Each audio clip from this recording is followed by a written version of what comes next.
Fellow Gambians, distinguished audience, as the coronavirus pandemic continues to be a grave concern globally and nationally, my government continues to remain vigilant and steadfast in reviewing and intensifying measures to prevent, contain, and manage its spread within our borders. In less than 2 weeks after my last address to the nation, the situation in the country has changed. As confirmed by the Ministry of Health, so far, more than 30 tests have been conducted. 3 have been positive, and 1 is still inconclusive. Only 1 person among the confirmed cases in the country passed away.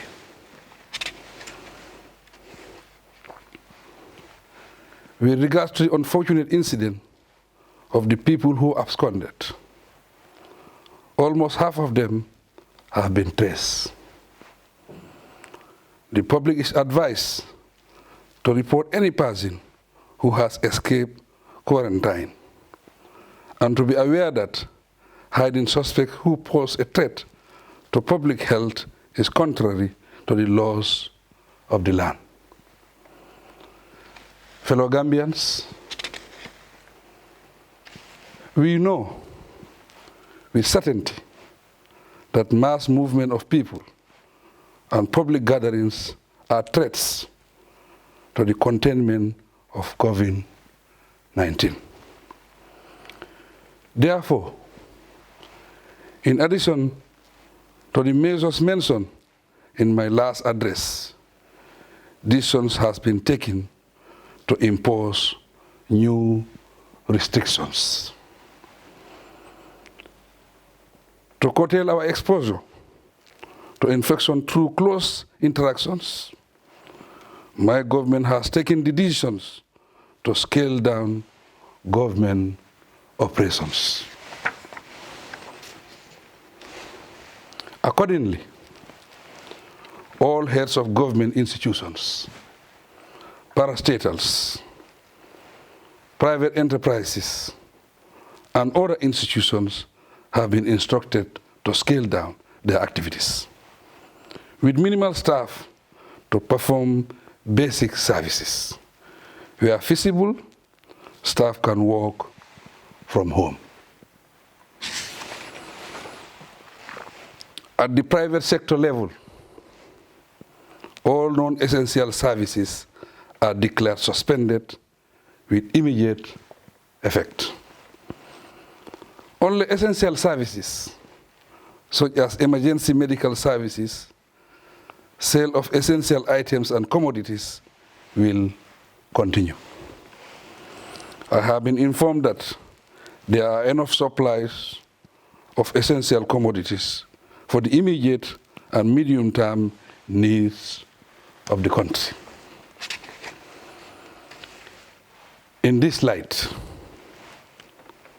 strict measures have been devised to curb attempts to halt or hike the prices of basic commodities. I implore the business community to continue to cooperate in stabilizing the prices of all basic commodities.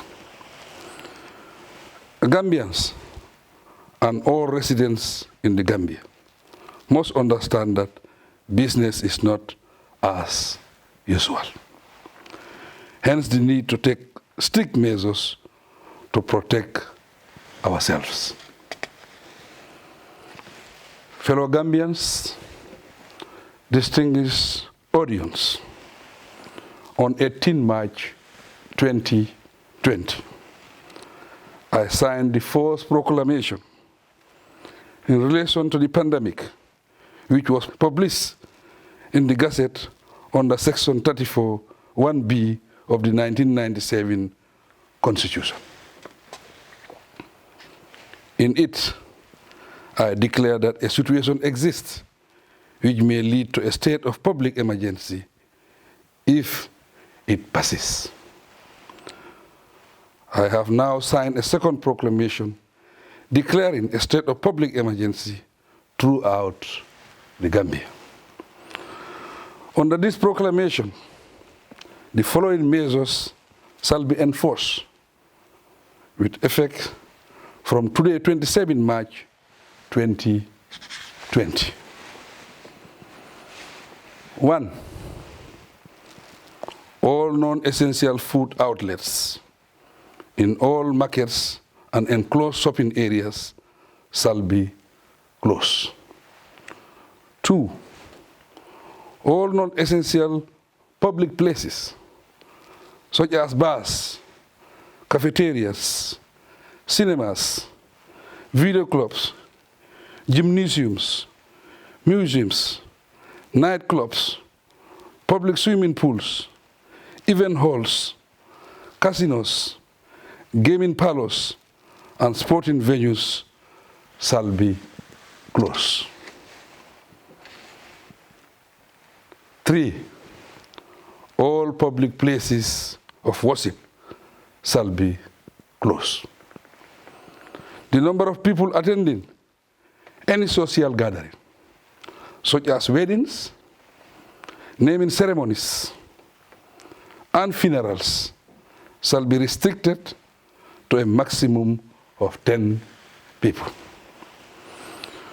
All public transport shall carry half of the total number of passengers they are allowed to transport by law.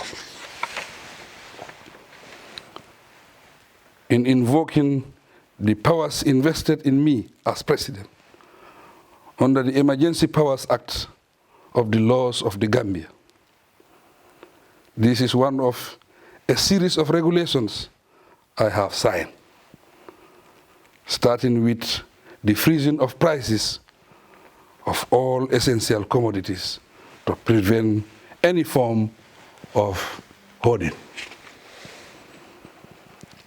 Already, an essential commodities committee has been set up to monitor and enforce these regulations. In this regard, I appeal to the goodwill of the business community to respect these measures for the general welfare of our people. Notwithstanding the restrictions, the general public is reassured that essential services will continue. These include services provided by banks, petrol stations, traders and vendors in food and basic commodities, in the markets, supermarkets, and corner shops. However, this must be done in accordance with the WHO recommended social distancing guidelines. Fellow Gambians, my government has approved a $500 million emergency fund, which the Ministries of Health and Finance will work on for disbursement and use to fight COVID-19 menace. I seize this occasion to specifically thank the private sector, as well as all philanthropists and individuals for their financial support.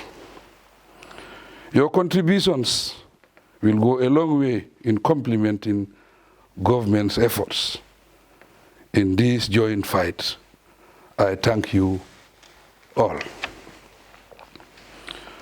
On behalf of everyone, I also commend the national response teams, committees, and frontline workers for their invaluable service to the nation.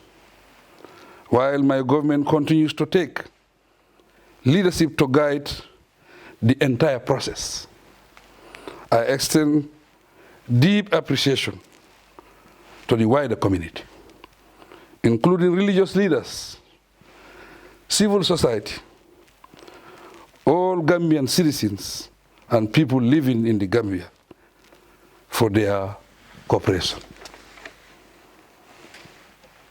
In a similar vein, I call on all political party leaders and civil society organizations to work with my government in the fight against the COVID-19 pandemic.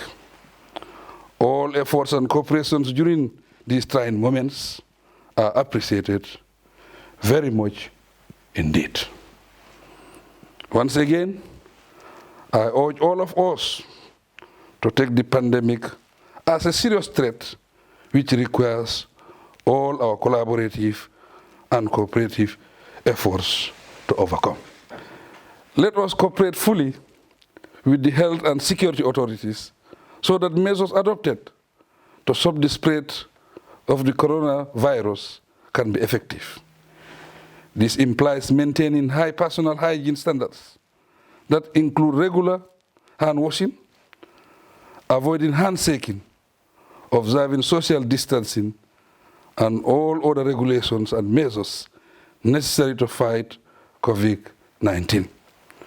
Long live the Gambia. I thank you for your attention.